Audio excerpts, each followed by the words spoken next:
So time for another one of these videos.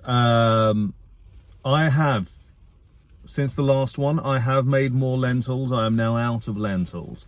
I'm probably going to explain that again tomorrow. Anyway, the point is, it's now time to do another proper shop. I've tried a couple of times to pop in, see if I can find anything discounted, that kind of thing.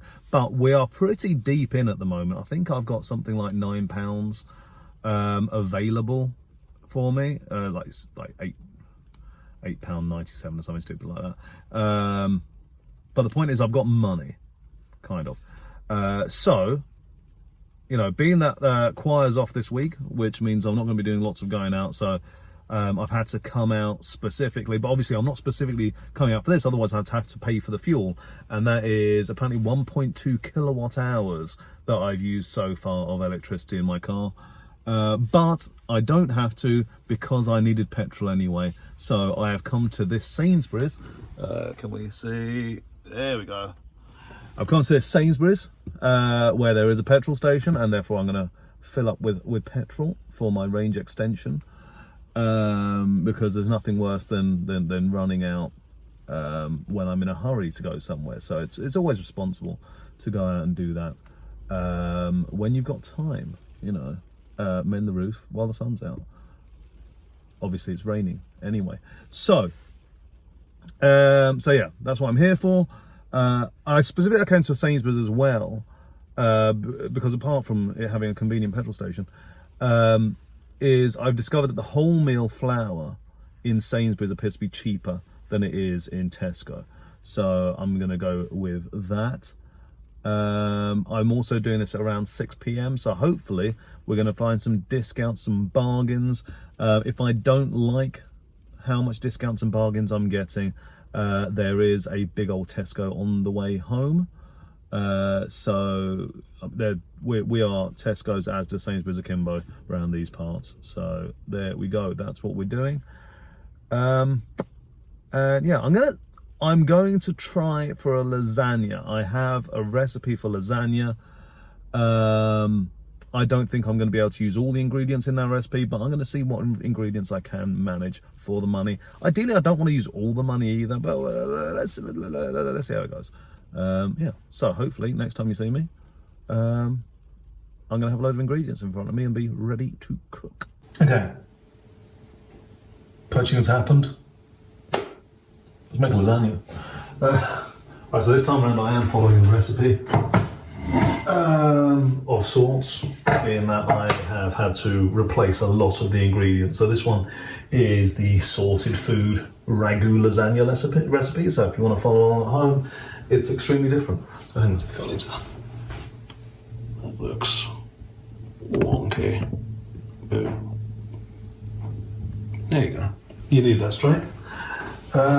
Yeah, so following the recipe once again, so we need to peel and finely dice the onion and carrot, and then finely dice the celery. So yes, we've got onion, we've got carrot, we've got celery. We have got celery this time, but as I explained last time, celery comes in these massive blocks, or they come in bags. Whatever you do, you can't get it loose as such.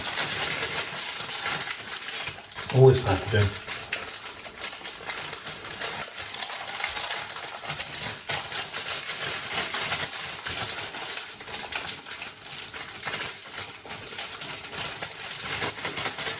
And all I need of this in my meal that apparently serves 8 people is 2 stalks, which is annoying. So they'll go in the fridge. I can have it as a snack. See how it goes. I don't mind celery as a snack. I quite like it. And my onion. Let's get to dicing that. Where's my knife gone? Where's my knife gone? Get this bit washed.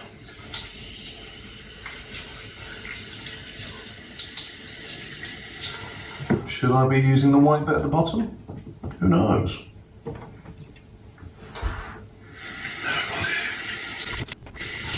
And there's some garlic involved in here as well. Yeah, peel and mince the garlic, it says.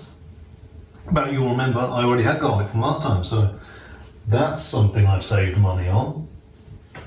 Kind of. Peel me an onion.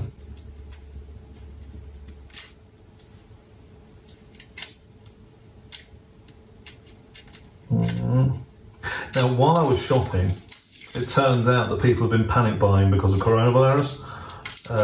So there were a lot of staples that were very thin on the ground, especially pasta. If you want to just get regular, just spaghetti or something like that, you best want some brand name because you are not getting the cheap stuff. Now me, I kind of insist on, actually, so there's a thing that happened. Obviously I'm going to get to the ramifications, well, we're going to see the ramifications of it later. But yeah, it turns out also white flour wasn't available. And this thing, so I had planned to go in and get wholemeal flour and be really anal about getting a wholemeal flour. But it turns out that actually, no,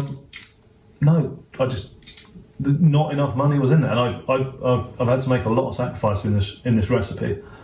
This is a lasagna without bechamel. It is basically just a layered spag bowl.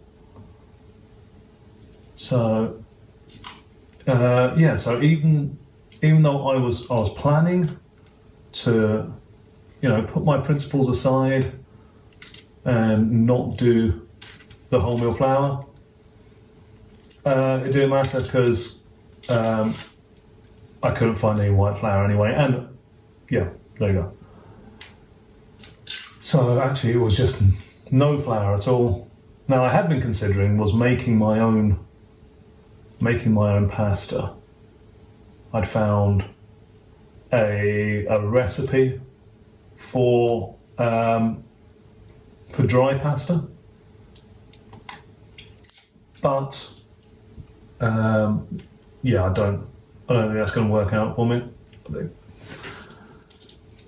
Actually, flour's just very expensive. So I do want to do an element of baking. Potentially, you know, in the next couple of days, I might be able to do something, maybe make some garlic bread or something to go along with this lasagna I'm making today. But we'll see how that goes. Should I slice this down the middle first? Possibly. Now, I do think that I've overspent. I haven't overspent. I've spent the correct amount of money. You know, technically there's still money left in my disposable funds, according to the spreadsheet, which you can find on bit.ly/LBA-day. But I should be saving my money. So yeah. Now I was considering, as I was walking around Sainsbury's, I was considering perhaps what I need to be saying is that actually I'm not going to make the same thing more than once. You know, I'm never going to make the same thing again. You know, much like my karaoke rules. Boom. How well that will work in practice, I don't know, but maybe. So I'm thinking, I mean, you know, I said lentils before, but in theory, there's no reason we couldn't do chickpeas. In fact, considering I've now got a load of celery, maybe I'm going to have a couple of days of just eating hummus. We'll see. Make me some hummus. See how that goes. But equally, any other kind of bean would work nicely for doing a chili or something. In fact, I might even be able to use my dad's slow cooker over there, which he now just does all of his cooking in. So perhaps that is the way to go. Who knows? Now, what I'm less sure about is how to dice a carrot. mean, you dice it. Maybe I can do this much like I would with an onion. Leave the hard bit at the top.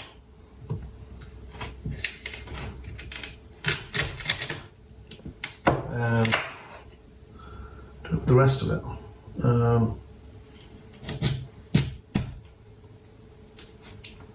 Oh, this is feeling dangerous.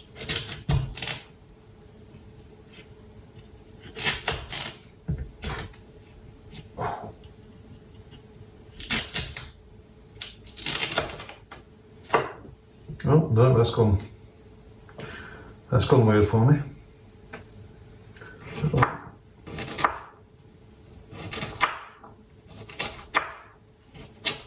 That's just going everywhere.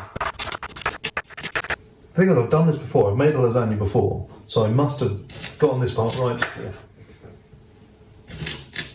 And yet,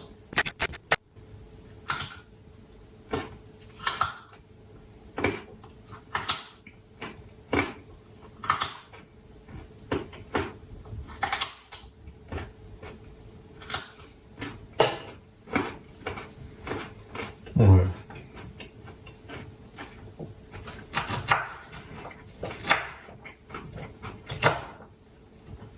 Oh, I'm making a mess now.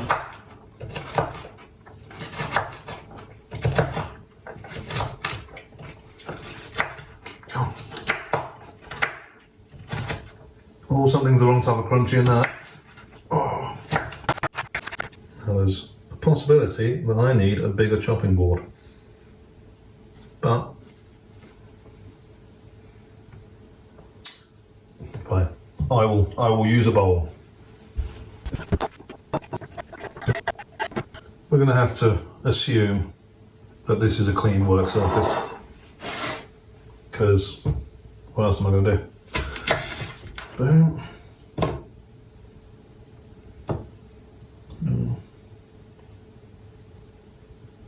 I was meant to leave on the roux, wasn't there? Never mind. Okay. Screw it, let's do this the stupid way.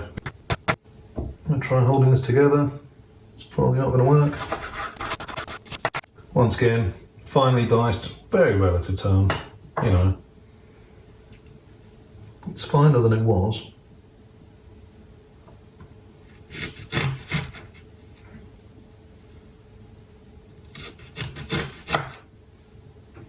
Finer than a whole onion.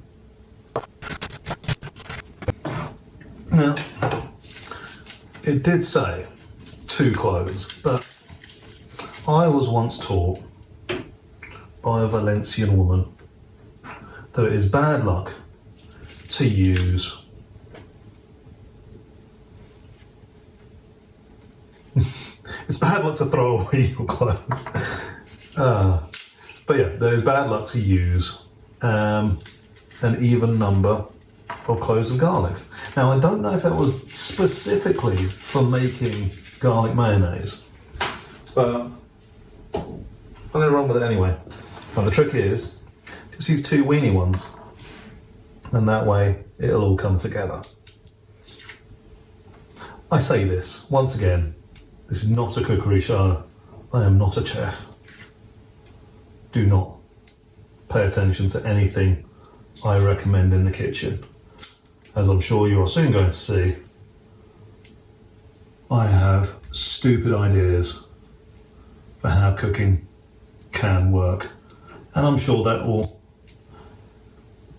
bear out as poor quality. Oh, so I've not spoken too much about the rest of the use of the lentils that I made. So I basically just did the same thing as last time again, but what am I doing? Sorry. But I should. I mean, it said minced, but who's got time for that? Yeah, I did the same thing as last time, but I managed to procure a courgette and a whole thing of broccoli. And what I've discovered Right, I just cut a bit of nail there. And what I discovered was that it turns out it's very easy to overcook broccoli. Oh, also, I was like, you know what, I'm going to be very clever, and I'm going to use the stem. And if you thought that the broccoli itself was easy to overcook, whoo, the stem is not forgiving. Anyway, so the point is that suddenly my lentils were not nearly as tasty. Actually, I've got a friend who keeps on saying, "Oh, lentils, you poor thing."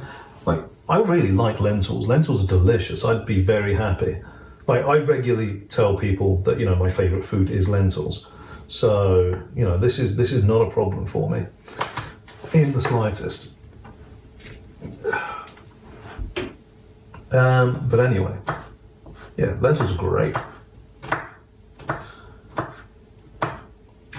But I do have a problem, kind of, with broccoli. I have less of a problem than I used to as a child.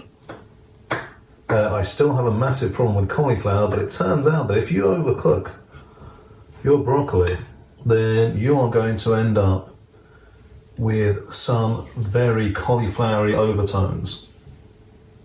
But I powered through it. I had 3 days of that. I was considering making it 4 days, but actually I didn't want to extend it. And actually, okay, so if I were being properly frugal, I think yesterday I probably wouldn't have eaten at all. But then I realised that actually today is the day that I have time. So today was going to have to be the day that I made my food. And so I ate yesterday so as to finish off my lentils and not have to worry about when to eat those or anything like that. And that way I'd be able to spend today making lasagna. As you may be able to tell if you can see out the window, which I think you probably can. Actually, I have managed to squander the day. So that whole day that I was meant to spend making lasagna, whatever that was going to entail, did not happen. Right. Now we get to the fun bit. So this obviously gets fried first, but it turns out the thing that... Right, so let's start talking about the logistics of this lasagna. Now, I had been considering making this whole thing a vegan challenge. And yeah, if I'd have just stuck to doing lentils, that would have been easy enough. Wouldn't have been a problem. But you know what? If I'm going to be varying it up, then, I mean, the fact is that I'm not good with vegetables and that. But anyway, I think there's a lot to be said for working out how to do this with meat and also being reasonably responsible with meat. So, this particular recipe calls for pork and beef in mince and steak varieties and pancetta and good quality sausage meat. So, the compromise we've come to instead is poor quality sausage, not sausage meat. Although I did say just take it out of the casing, so that's fine. But sausage meat is more expensive than sausages. So poor quality sausages and cooking bacon. Cooking bacon being just random offcuts of bacon. You don't get to choose whether it's the kind of bacon that you like or not. That's just what you're doing. So, hang on a second. Okay. Anyway, what was I doing? Yeah. So that is fine. That's what we're doing. But it gives me this weird little dilemma because when the recipe says, I'll stop putting this together anyway. Where the recipe says that I should be using pancetta, then the natural thing is to say, okay, well, bacon is like pancetta, and therefore that's when I should put it in. But being that because you're putting the pancetta and the sausage in at the same time, but being that and obviously these are frozen sausages, so you want to go for your economy frozen sausages. Even the rich ones are too expensive. Where was I? Yeah. I'm also using extra, once again, because my sausages are now being my pancetta and not my bacon. But yeah, because the step that is just meat, I don't have any of those meats. So I'm going to have to assume that the first step we do with the sausage meat, and then that second step we do with the bacon, with all 500 grams of it. So there we go. This will get fun. Flavor-wise, it's difficult for me to work out what this would do, what this will do with it. Obviously, bacon is far fattier. I mean, yeah, bacon's far fattier than pretty much any other meat that you would normally get in a recipe. Obviously, depending what kind of mince you're going for, maybe you're getting like a 20% mince. And similarly, if you're getting various cuts of steak, then you'll have your marbling going throughout. You'll have a decent amount of fat in there as well. But bacon, you got a good like 50% fat in there. So there is definitely a worry that it's going to throw my proportions all off. We'll see how it goes. Now, you may be thinking, oh, you shouldn't mix up your veg and your sausages and that kind of thing, and you're probably right. But I'm not going to be using any of this raw. It's all going to get cooked out, so hopefully I don't die. See how it goes, and if I do, then I'll say it's a reasonably off week for me, so I can get away with it. And I'm sure that the NHS are not massively overburdened with people that think they've got coronavirus. So that'll be fun. Now, obviously, when getting the sausages, they had reduced sausages, and I thought, oh, score. This is because I was thinking, I'm just not going to be able to do sausages at all. I'm going to have to make it all out of bacon. Even the reduced sausages, because they're like the reduced butcher sausages, and they look like they're really cheap, but actually, no, it's still far more expensive than the bacon. So these sausages are actually cheaper than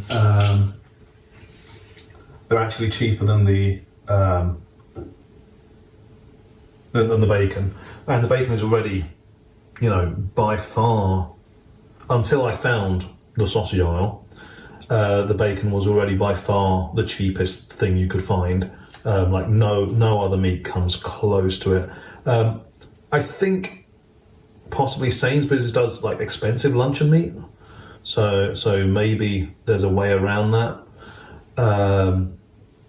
So maybe in Tesco, I think the luncheon meat might be your winner, or at least still a little bit weird, or a good option at least.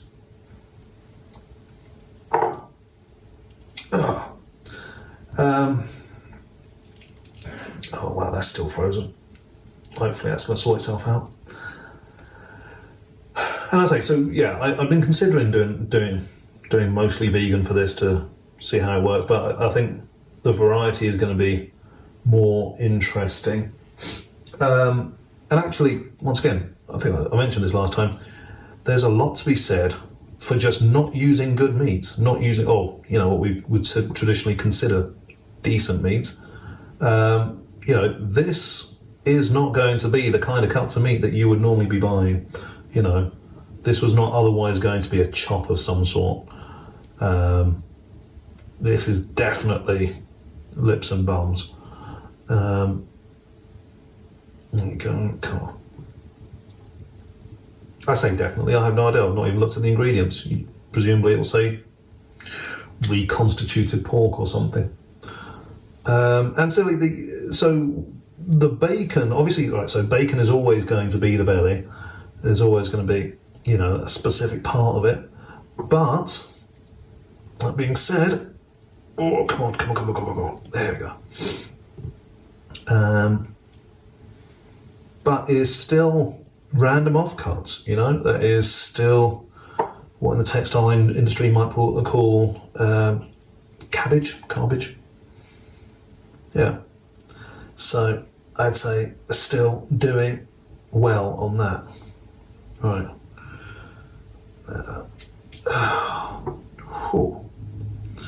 Now let's work out what I'm going to need after this as well.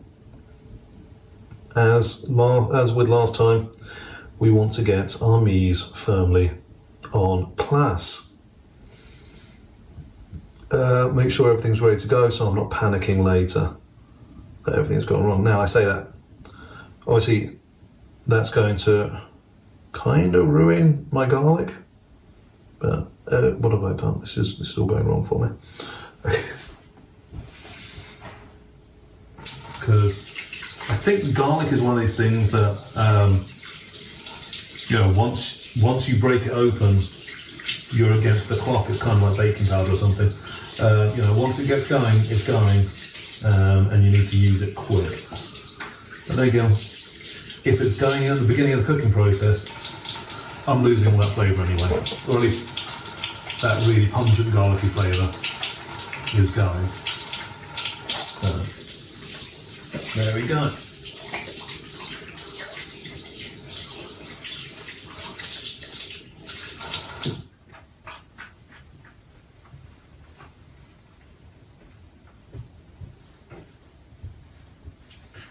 You may choose to believe that this is a different tea towel from last time. I honestly don't remember. I'm going to assume probably not. Okay, what do I need next? Sausage meat. Let's sort this out then.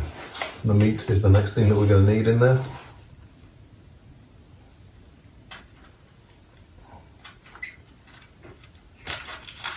You can tell this is a good knife. It can't even open a pack of bacon. So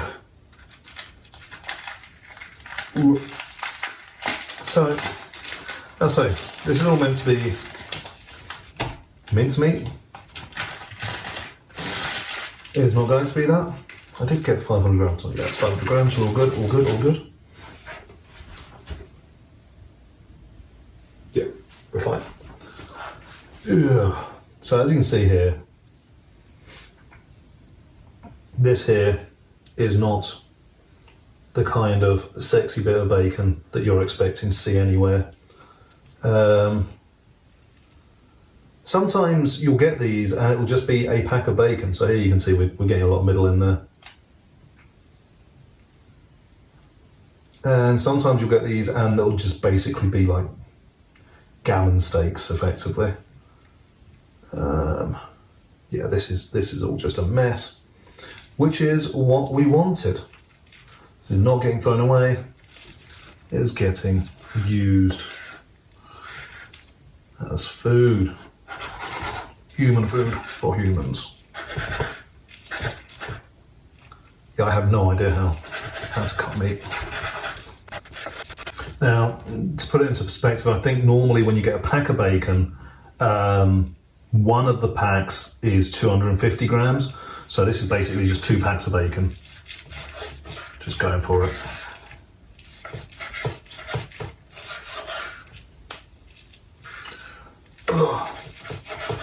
I used to have a flatmate who would, she would do the cooking, I would do the cleaning. It was a fantastic arrangement. But when we had chicken, I had to prepare the chicken meat because she didn't like all the squishing and the blood and everything. Well, probably not blood, but you know what I mean. The red stuff, the heme, or whatever it is. I'm kind of the opinion that if you're going to cook with meat, you really ought to be aware that an animal or more has died for your food. So, you can't be afraid of the gooey, sloppy version of it. You can't assume that it's all just magical cooked product. There was a living, breathing animal that died so that you could, eat the nutrients it ate by proxy.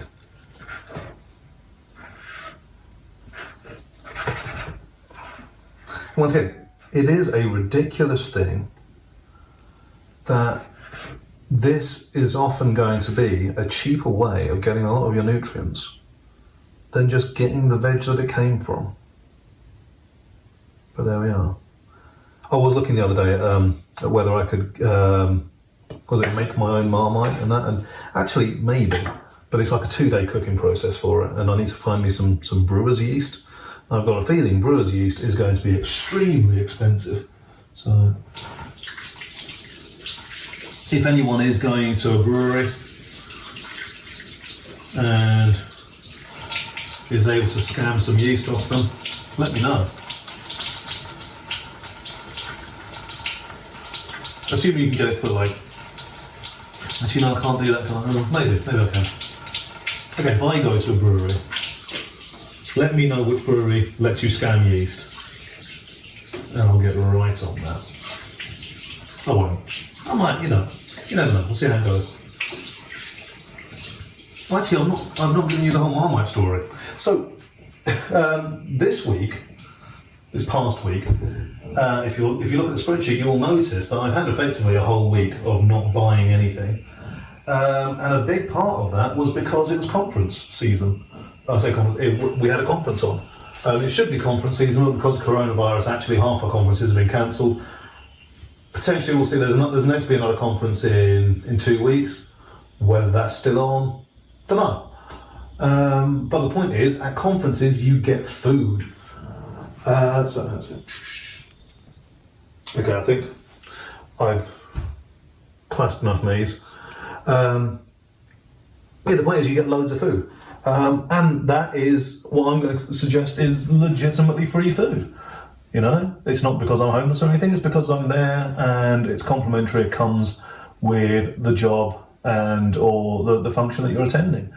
So, there you go. If you are hard up for food, get yourself some CPD, get yourself into some conventions and some conferences and that kind of thing,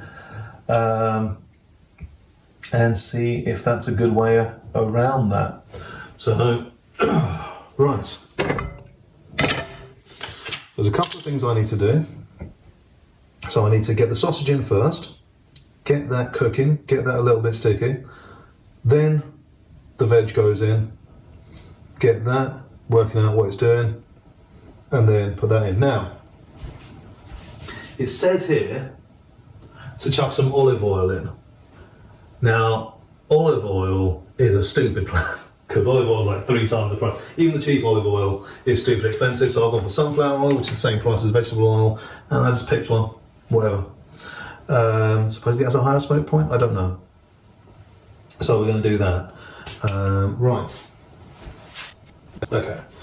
Let's do this and then let it begin to colour. So I'm going to tip this down. Yeah, let's do it this way.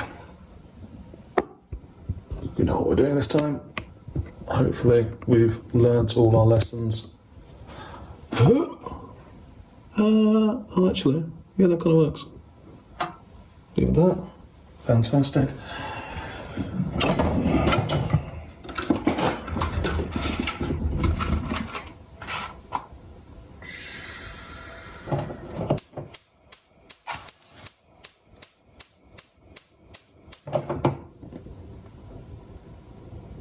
No, that was the right one. Okay.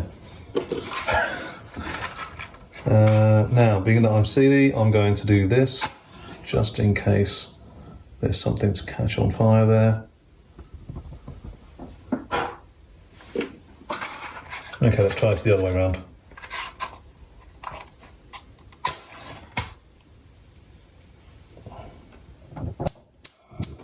That's more like it. I know it sounds like it's sparking, but it really isn't. So, it says to glug some olive oil in there. 1 tablespoon of olive oil, that doesn't sound right. Okay. And actually, yeah, there's a point, is that the there's going to be so much fat in that bacon that actually I probably don't need all that much oil at all. But that's what I'm going for anyway.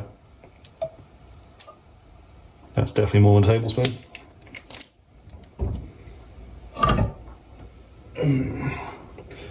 Get that good and heated. And so this is going to be mostly water, which means it's going to sizzle like hell. Let's see how hot we can get this.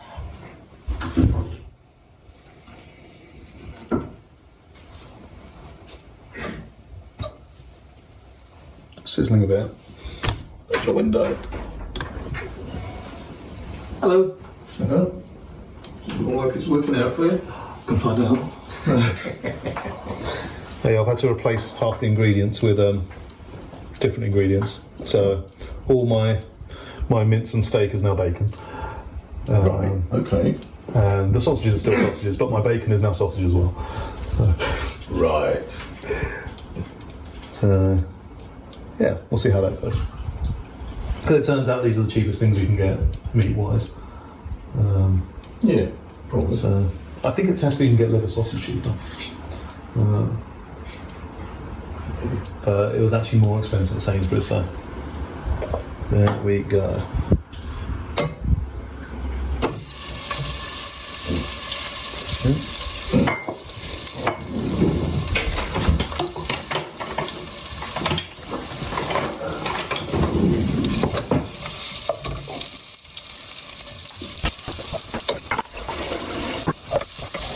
Oh yeah, that's some sausage smell.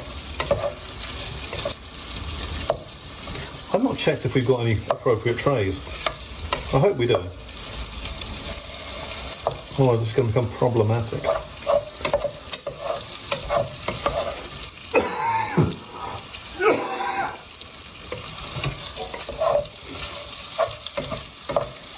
Coffee into my sleeve, not wearing any sleeves. Brilliant.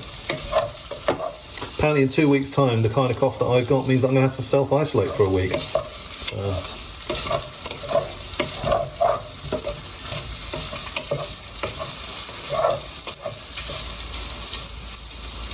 I've got to leave this until it gets a little bit of colour. I don't know what that means. But it is what I have to do. It's always your problem with like cookbooks and cookery shows and everything. They always assume that you know, and also that you're not doing something stupid with the recipe. So, for instance, I always go for a wholemeal instead of a white, and golden brown for wholemeal and golden brown for white are very different things. I'm going to say it's a bit of colour. Why not? Maybe salt at some point. There is no salt. There is specifically unsalted butter in the bechamel, but I'm not actually doing bechamel, so that doesn't matter. It makes sense that there's no salt because I'm about to put half a kilo of bacon in there, so it will probably be salty enough. And then we're going to need this to soften. Looking at how finely diced my carrot isn't. It's fine. See, I feel like this is cooking too fast, and then I'm looking over and seeing that I have actually got this on a pretty low heat. Then again, this has about half a turn worth of travel in it, so there we go. Okay, apparently I'm going to have to remove this in a minute, so I'm going to get a big bowl. Is that a big enough bowl? I'm going to find out. Put it over here. Allowing this veg to soften. Some of the onions are gone. They are soft.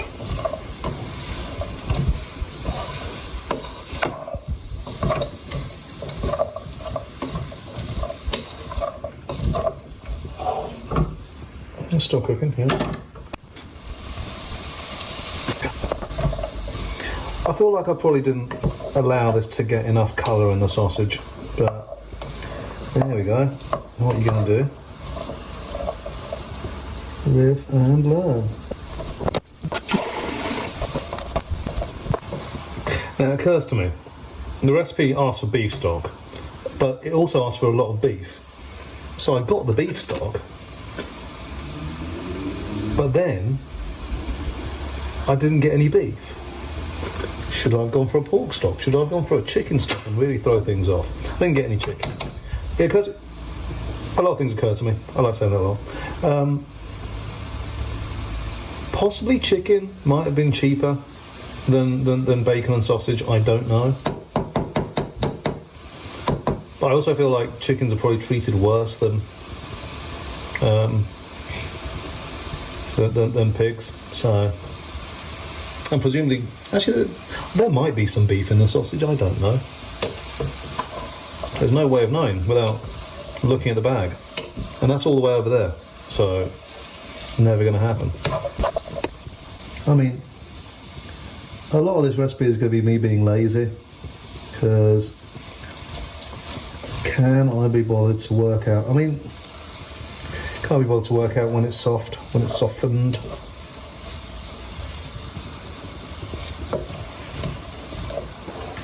I mean, the onions certainly look soft. You know, they've not got any crunch to them.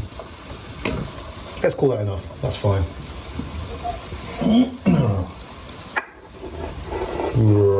Oh no, we've done that the wrong way around. This comes off. I worry here that nothing's sticking to the pan, but there we go. So it says to cook for 10 minutes over high heat. Now, once again, I think there's a lot of beef instructions in here that I probably shouldn't be following,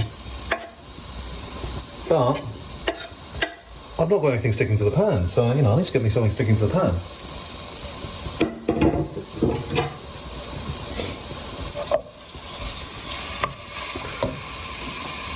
Let's heighten that heat. But yeah, it wants bits of it to be going brown, so let's work on that. Now, how do I make beef stock?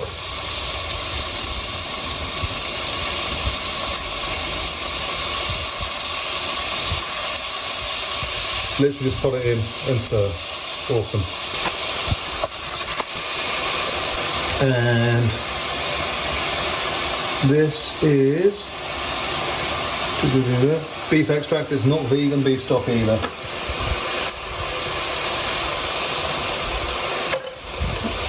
But once again, byproduct better than just doing a straight cut.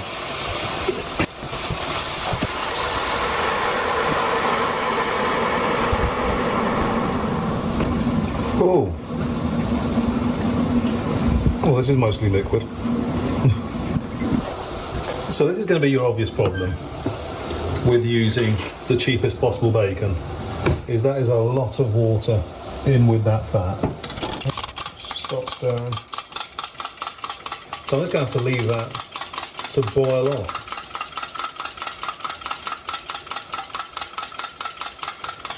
Now there's another thing where,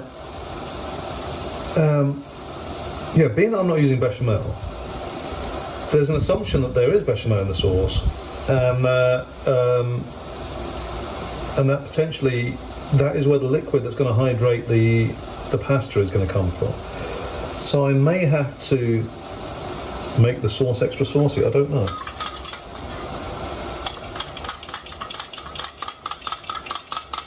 We'll see how it goes. Oh, ow, running.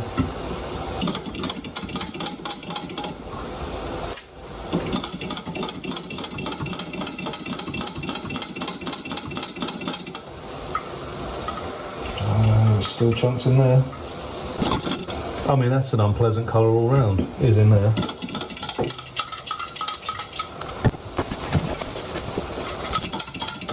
I mean, the instructions are very explicit that you should stir this with a fork, so that's close enough. I'll have this down. Definitely not crisping up. I mean, I've got a fair bit of fire on there. Maybe that's the thing. More fire.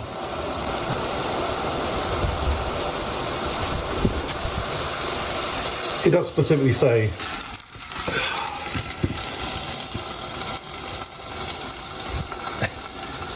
Right, so it turns out that apparently my phone ran out of storage. So what you missed out on was me pouring this entire bottle of vinegar into here instead of red wine. So that was a sensible thing for me to do. I'm now waiting for this to get down to halfway, and I'm also now plugging in a charger onto my phone, because the other thing to run out of is not just storage but also battery. I've also, it was the storage that ran out, so I've deleted a few videos, specifically the previous video, but also more importantly I've taken it down to 1080p, 30 frames per second, which should give me just like ridiculous amounts more, because I was doing it in 4K for no good reason, because I'm going to downsample all this to 1080p. I mean, okay, there is a good reason, because it means I can digital zoom in and all that bollocks, but you know, that's not going to happen. I'd like you to point out just how terribly frayed this cable is. You do not want your cable to be in that situation. If your cable is in that situation, get yourself a new cable. I do have a new cable, but need this one. Anyway. Is that recording? Yes. And hopefully that's charging. I mean, the lights are on. It should be charging. We'll see how it goes. This is the problem I had, where I now have to work out what being down to halfway looks like. I see that might be it. Do I want to call that it?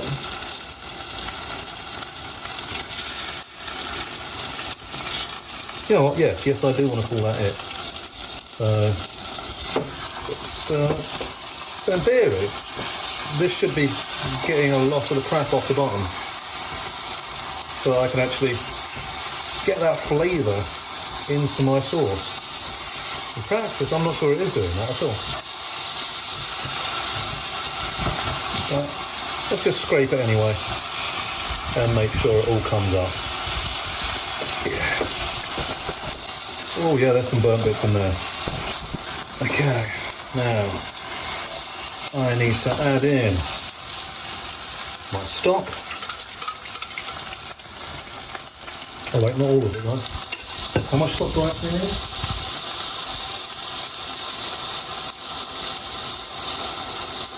.300 millilitres.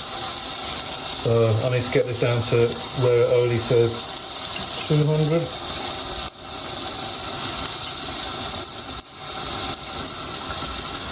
Keeping in mind that I've already used too much vinegar.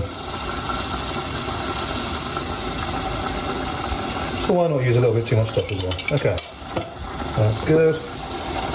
Got that nice and bubbling. Right, what else do I need? Do I need some tomatoes?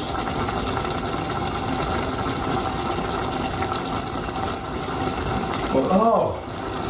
Who the hell doesn't put a ring pull on a can these days?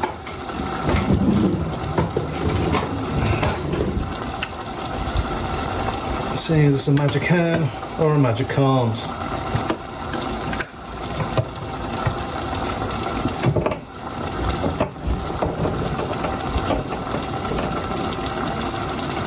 These are not chopped, these are peeled.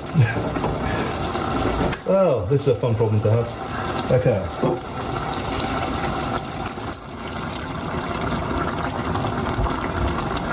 Right. That's that done. While I'm here,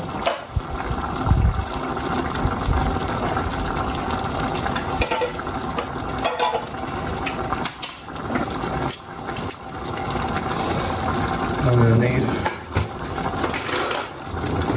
get me a steak knife and get these a bit chopped.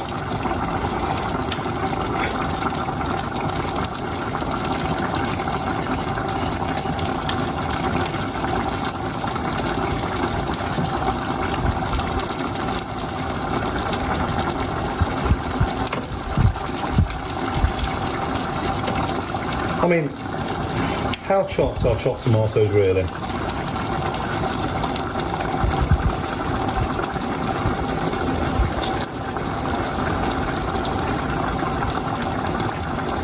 I'm just ruining this spoon. Okay.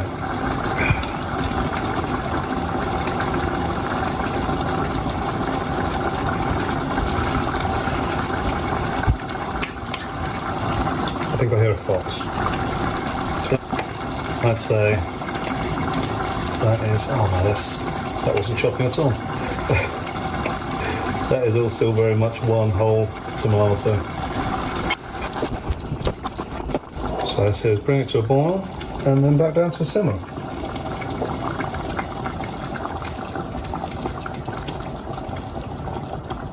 Which I'll say is what that is. This is as low as I can possibly get it. Okay, there is a way to get it lower, and that is I'm going to switch it over to this one, which is a smaller ring, which presumably uses less. Makes less fire happen.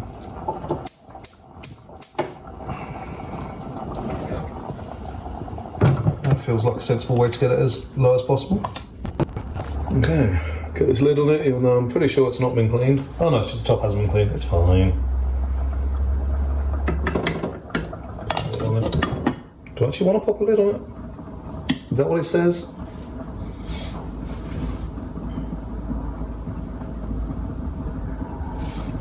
Right, there we go. 2 hours, and apparently add a dash of water if it begins to dry out too much.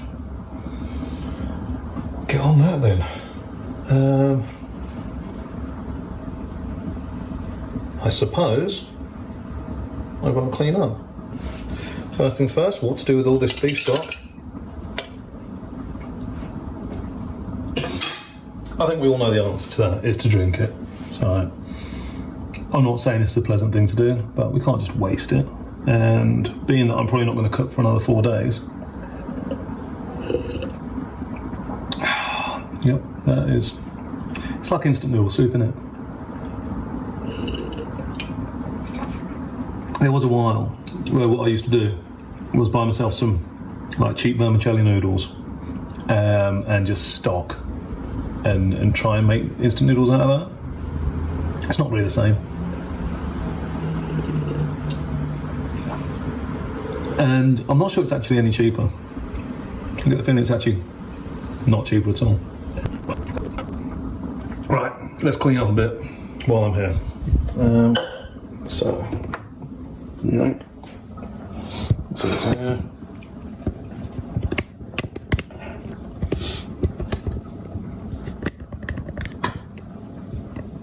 So yeah, I'm gonna have to go over again why I do the whole vinegar thing.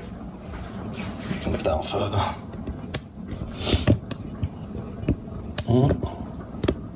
There we go, yeah. So yeah, the reason I was using vinegar instead of red wine is because I don't drink. Now, I'm aware that, you know, the alcohol side of things, that will actually get boiled out. Now, I normally say to people, oh no, that's not true. That doesn't happen. But that's going to be in there for 2 hours. There's no way any of the alcohol surviving that. You know, 2 hours is a good amount of time to actually get the alcohol rid of. But either way, I just don't like enabling the alcohol industry. So I don't buy alcohol if I can get away with it.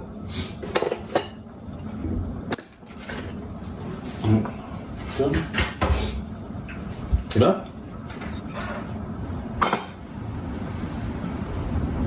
Seems dangerous. Okay. Yeah, don't buy alcohol if I can get away with it. So instead, next best thing.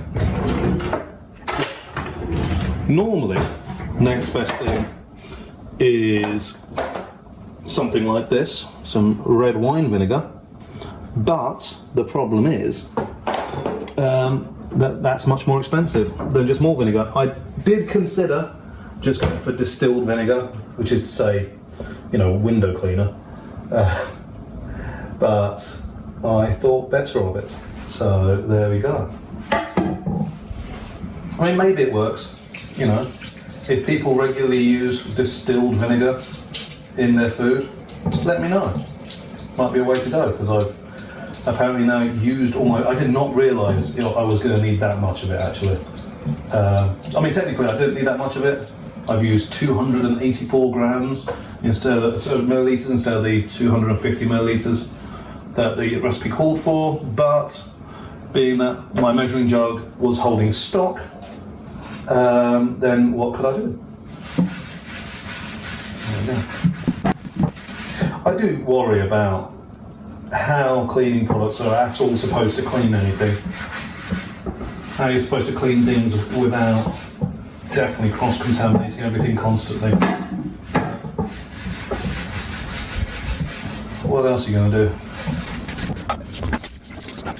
I actually am quite disappointed that I didn't manage to get flour to happen this time round. I was kind of looking forward to doing some baking. But equally, even if I get flour, I don't think I'm going to be able to do that much baking, because it turns out that you need quite a bit of flour to do any substantial baking. And I would have to do substantial baking, because this will need to feed me for however long it needs to feed me. So.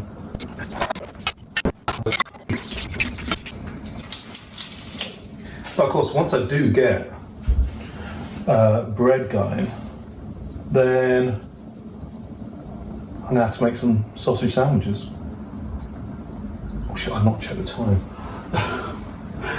Okay, it is currently 5 to 10. Let's assume I've been faffing around here for 10 minutes. No, I've been faffing around here for 5 minutes. Okay, 10 to midnight. 10 to midnight is when I'm going to be done. I say when I'm going to be done. 10 to midnight is when that sauce there is going to be done. At which point I can start making the lasagna.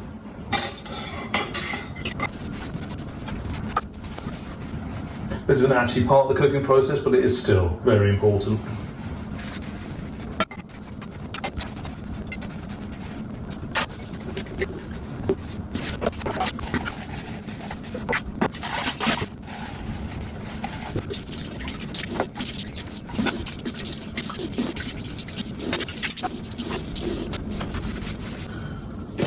Right.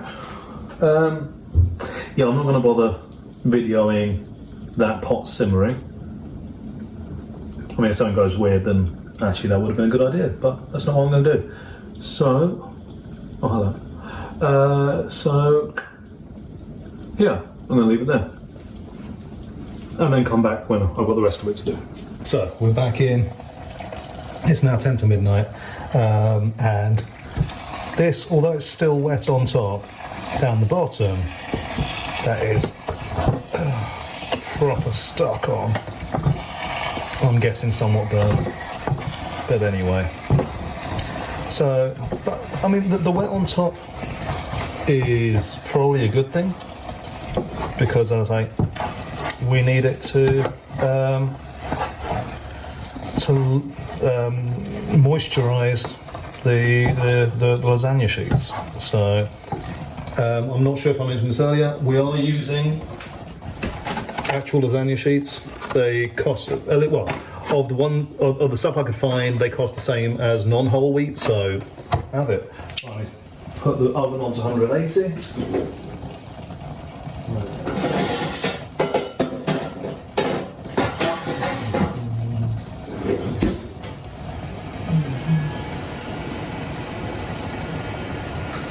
I probably should have done that earlier, but never mind. Okay, so yeah, you can see there's some properly blackened bits in here, but there we go. That's all going to be part of the experience. So now what I need to do, I'll let that go. I mean, it's not fully liquid. It's smelling quite vinegary. I should have probably tasted this at some point.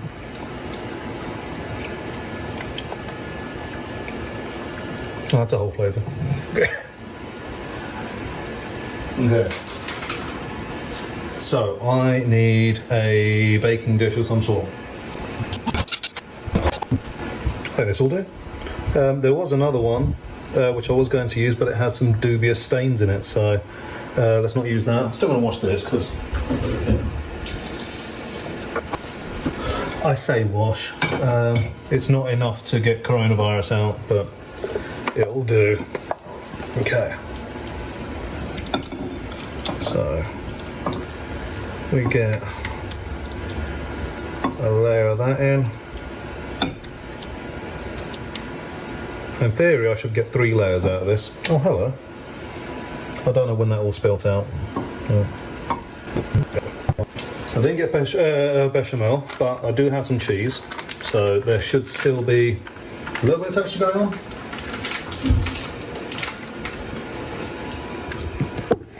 What you want to see is me attempting to drain this.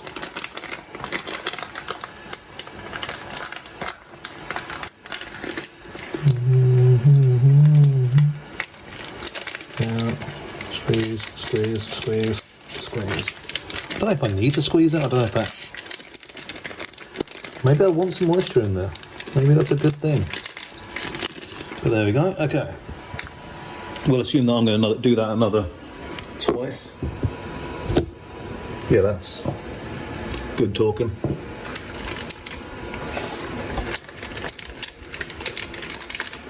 Now, the original recipe says to do 300 grams of mozzarella and 100 grams of parmesan, but mozzarella is extremely cheap, parmesan is not, and all other cheeses are not. Even mozzarella isn't that cheap, but you know, do what we can. So instead I have 375 grams of mozzarella, so there we go. Just tearing that up, chucking it on, hoping it's going to melt when it needs to. Don't know why I've got shaker tail feathers stuck in my head, but that is what is stuck in my head.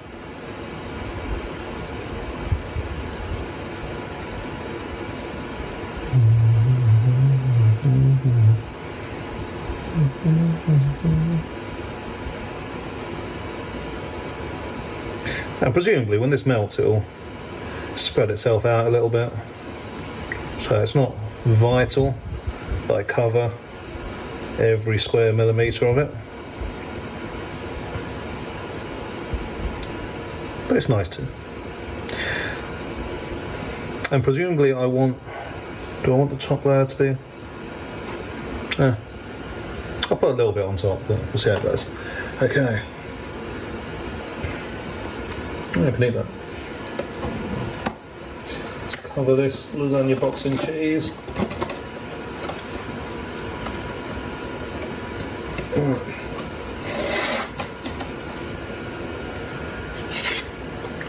I mean, how does this even work? I'm guessing the way it's meant to work is I don't use a dish like this. That seems the sensible way to go.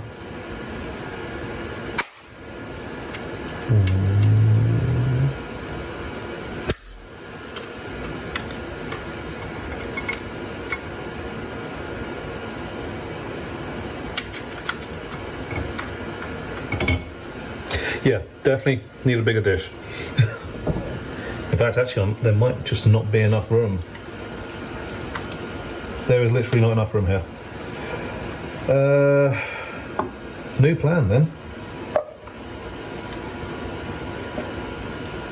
We're going to have to make this just 2 layers. Because there is very much not enough room. And I'm going to have to work out how to make this not spill over.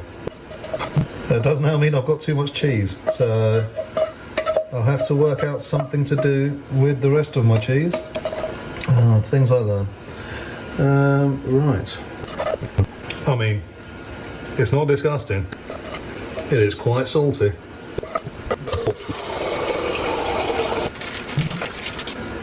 So I was thinking, well, do I just go overboard on the mozzarella and chuck it both underneath and on top of the top layer? That is, do an entire ball on both sides. But then I thought, you know what?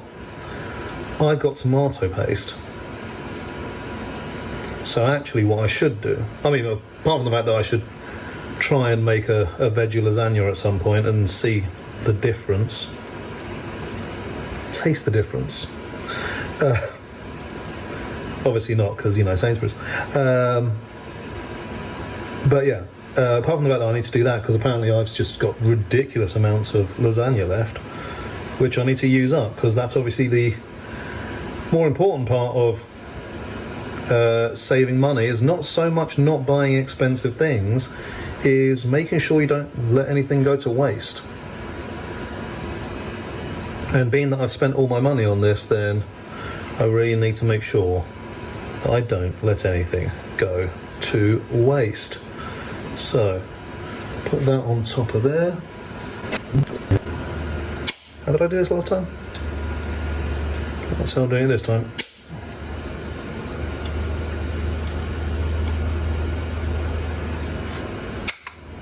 None of this is sensible. Okay, do that. Sprinkle a bit of this on top as well.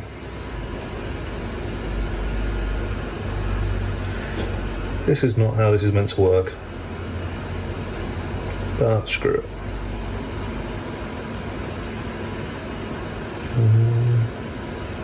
I mean, really, I want to get those little corners in, don't I? So, should I do that? Yeah, let's get one more in. Get those corners done. Even though, you know, that's a stupid thing to do. Boom. Corner.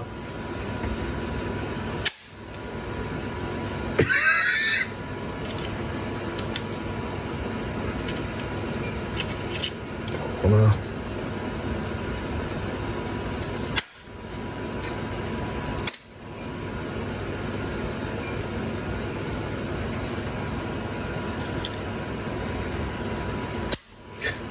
I wonder how easy, and yes, I did just knock my head on the thing. That's not pleasant to eat dry. I'm going to do it for the rest of the sheet anyway, but be aware that it's about here.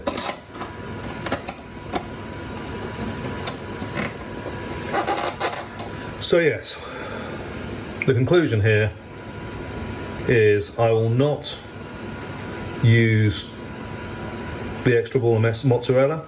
I will instead, at some point, try and make a homemade pizza. See how that goes.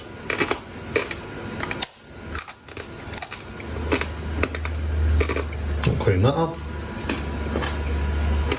Now, fortunately, my oven takes forever to heat up. I very much dislike this oven. But that's what we're working with. I also rather suspect it of lying about the temperature. There we go. I have managed to bake things in it successfully, so it's not impossible.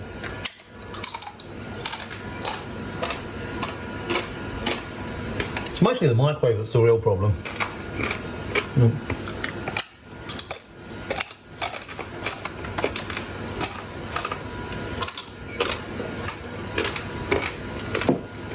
See, if all those crunchy crisp brands just tried doing this, it'd clean up, assuming that crunch is actually something anybody wants from their crisps, as opposed to an annoyance and you would actually like to eat quietly.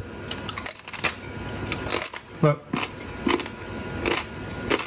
You want the crunchy texture, but the noise is not the useful thing.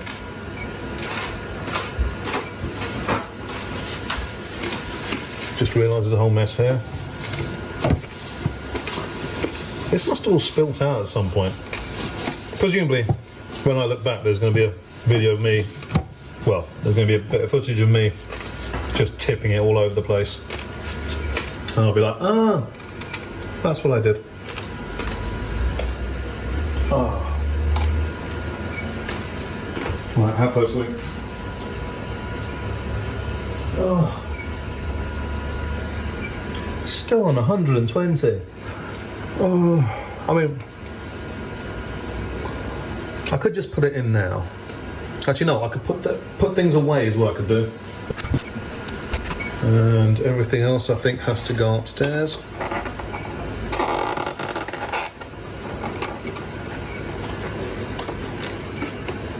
Okay, so this is like the worst cereal box ever. Oh hey, what's wrong? Okay, that's there. Right. There's no oil on the bottom of this, well done me. This being sunflower oil. So I can just take that upstairs.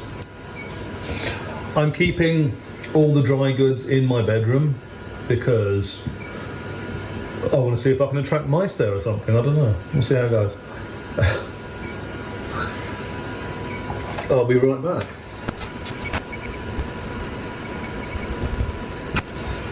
Now, one thing I should point out, which I don't think I did, is that the recipe does call for a whole bunch of spices. So I didn't use any of those. Not doing the bechamel saved me milk, saved me flour, saved me an onion, saved me cloves, saved me 1 bay leaf. If they sold single bay leaves, there wouldn't be a problem. And obviously, they know that bay leaves are going to be expensive. Hello. Making a video.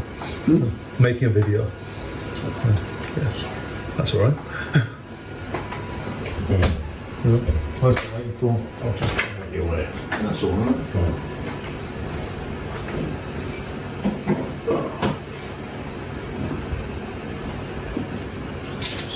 Put it off for a few minutes. Can. You can. Make it.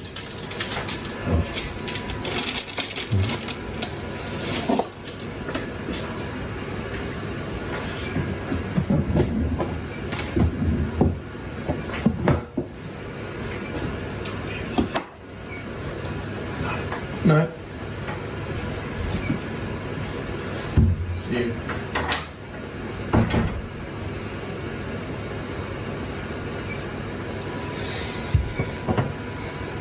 So that was my dad.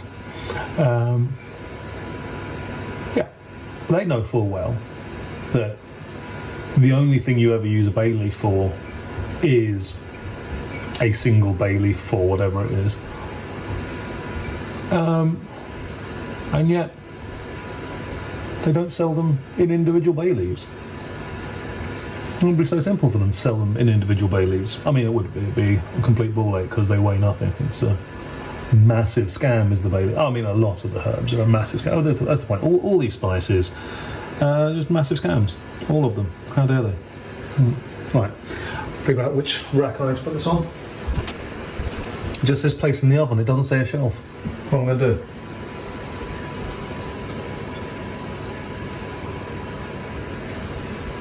We're up to 160. Screw it. Okay. You can see the water's already dripping out of the mozzarella. Hopefully, that means it'll soak into the lasagna sheets. See what happens. More likely, what's going to happen is everything just spills over and creates a massive mess. There we go. I'll see you in half an hour. Okay, we're back in. It's been half an hour now, so it's time to pull this out. I'm pretty sure I heard something going wrong, so let's find out if that's happened. Okay, so there's a tiny bit of spillage. These have not moisturised at all. Oh, that's going to be horrific. Okay. Yeah, there's only a little bit of spillage there. Oh, this is going to. Oh, maybe they have. Maybe this is just crisped up. This is just burnt. I'm not saying that's a good thing that it's crisped up or burnt, but you know. Let's see if I mean, it's got some stretchy cheese on it. That's nice. Okay, no, I see that. And supposedly you always want to leave your lasagna to rest. I think I've heard that somewhere. That's not what I'm going to do. I'm going to have some now. And then I'm thinking this, in theory, is 4 portions. So I'm going to try and work out how to make that sensible.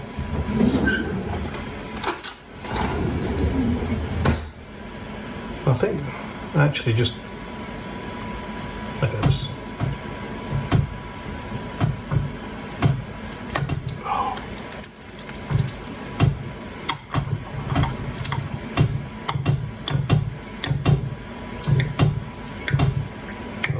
That's not cutting in the slightest. Oh, this is weird. Oh, make a mess, make a mess, make a mess. Oh, so greasy. I mean, lasagna is always a greasy mess. But yeah, this is a bowl of bolognese. Just the greasiest bolognese. Oh. But the middle sheets, they seem to be cutting through. I'm not feeling a lot of resistance there. Yeah, I have no idea what's supposed to happen with this top layer. Because it was very insistent the top layer had to be a lasagna sheet, so that's what I did. But yeah, this is soup. This is. So it turns out there are real tangible reasons for the recipe to be the way that the recipe is. And that's what we have learned from this. But let's give this a go anyway. Can I get this to lift out in any shape at all?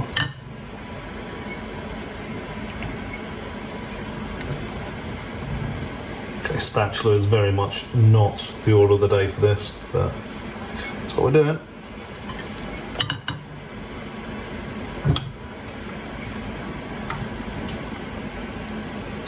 Yeah, no, this is just a meat soup. Which is fine. Nobody minds a meat soup. We've learnt a lot today about how not to make a lasagna. I'm gonna have to spoon out the last of this. It is somehow kind of staying together though, which is weird. There we go, yeah, so I don't think anyone's going to pretend that this is actually a lasagna, but that's what we started off trying to make. That is the recipe we followed. And I say we because you're also implicit in this. This is...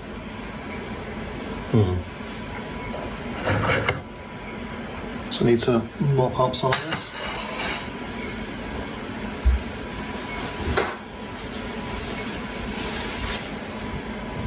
It's still too warm. So I'm going to leave this here for a little bit to sort itself out. Let's go eat it and see what happens. Presumably, crunch. Knife and spoon, you know, standard combination. I haven't. How? Okay, fine. Yeah, this is. It's fine.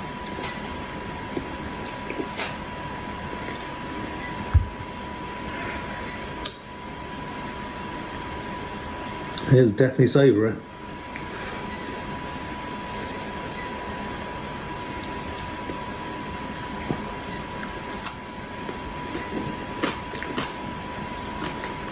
I think a lot of that might just be the tomato puree.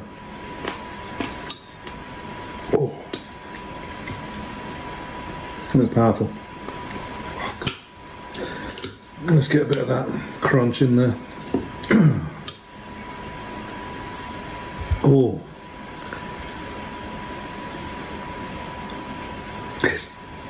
it's like it's been heavily over condimented, but obviously it has no condiments. Just, you know, it's just made with vinegar and salt. Oh, I should get some chips. That makes sense.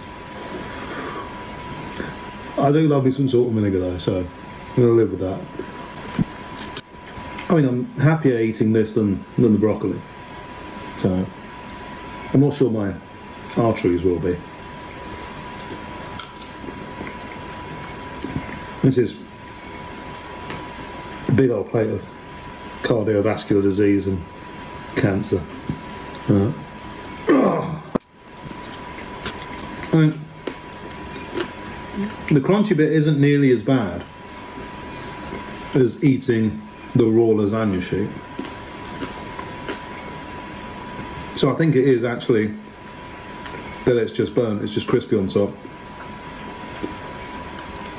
I should have done the old tinfoil on top trick, shouldn't I? Yeah, that's what I should have done. Maybe done it a bit lower in the oven as well. Yeah. Because when I hit the middle lasagna sheet, that feels like lasagna. That feels like what it should do. Obviously it's missing the bechamel, but it's still got a little bit of something in there, you know. I mean, I've had a lifetime of not great lasagna. I mean, it was tasty, but I don't think it could technically be called lasagna. Well, not technically, you know. If you're the kind of person that's all like, you know, traditional Italian and so on and so forth. So I'm cool with this. Presumably, this actually counts as a really low carb thing. I don't know. And definitely more expensive than the lentils. But then again, no, I mean, actually not extremely, definitely more expensive than the lentils. But still got garlic, still got all the salt, because I didn't touch any of the salt for this. What have I still got? Obviously all the stock cubes, so I can make flavourosomeness happen. Loads of celery, so more mirepoix are a possibility, assuming it keeps for like 4 days. All that tomato paste, still got that. So yeah, pizza, definitely on the cards. Did I leave the tomato paste upstairs? That's meant to be refrigerated. And I've still got a bowl of mozzarella, all of mozzarella. And there's some double cream in here that's been in here for quite a while. I definitely left that upstairs. So, there you go. So I'd say I've done one good meal, which was that first one that I did on the very tight budget. And the rest of them have had their issues. So, there you go. So it's the next day. And here's my face. So it's the next day and I have made something. I say,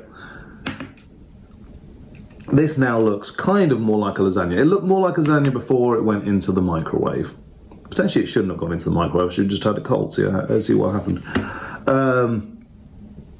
But it seemed important to mention that actually it's got a lot more cohesion to it, a lot more structure to it. I was able to get it out just with the spatula in one go. So, anybody that's ever told you, let it cool down before you eat it, they were not lying. So, yeah. There you go. But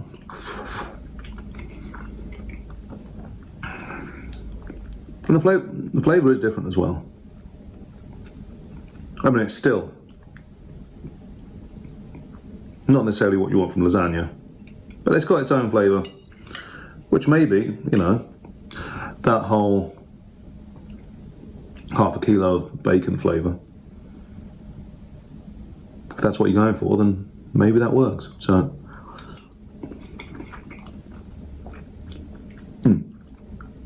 Oh, actually, and then the sausage hits, and it's good.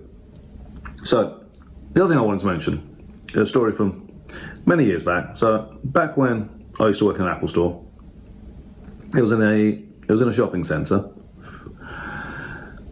So, I would often go to the local supermarket, which was a Waitrose in that shopping centre, and get myself ingredients for a big old sandwich.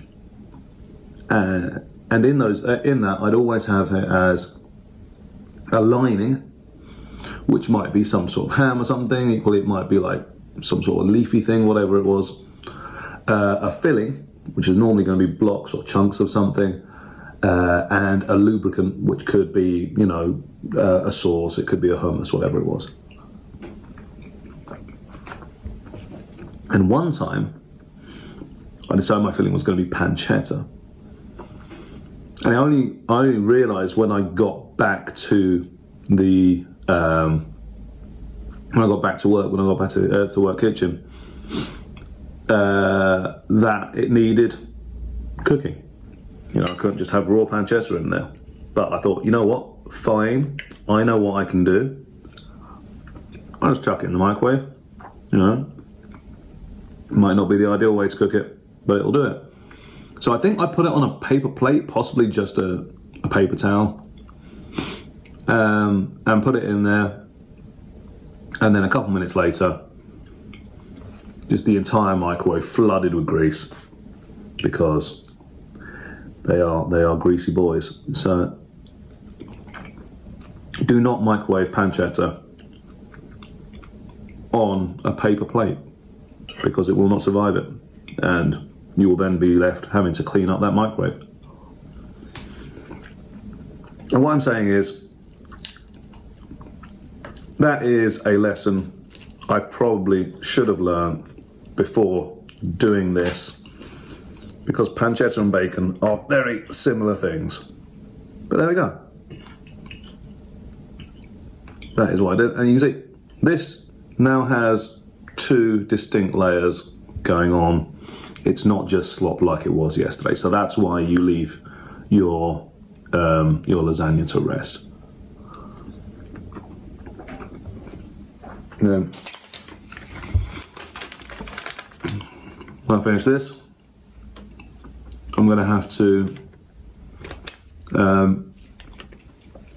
put this onto my spreadsheet. I'm going to do that. I'll show you what's the most expensive thing on there. There you go.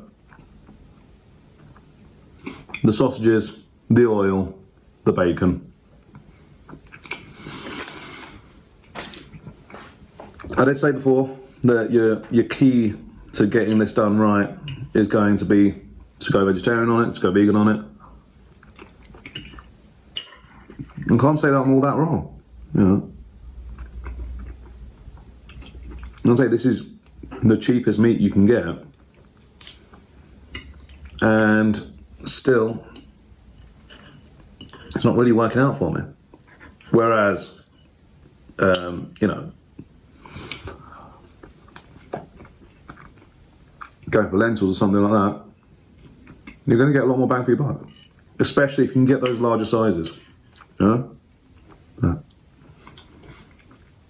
the scaling up on the meat didn't really help all that much. You know, even if I'd got loads of it. You know, the cooking bacon did not get sold in huge quantities. Okay, I'm just gonna crunch on that. Yeah, the cooking bacon did not get sold in huge quantities. The sausages already were. That was a 20 bag that I bought. So I used 6 of those. So I have 14 of them left. But what I may well try is, if I find reduced cream at some point, which is entirely possible, I may try making my own butter. At which point, sausage sandwiches are going to make a lot of sense. Sausage butties, in fact. Right. There we go. That is the complete journey on that lasagna. Obviously, there's still 2 big portions left. Presumably, they'll be tomorrow and the next day, unless I find something else to eat for free. So, see you next time.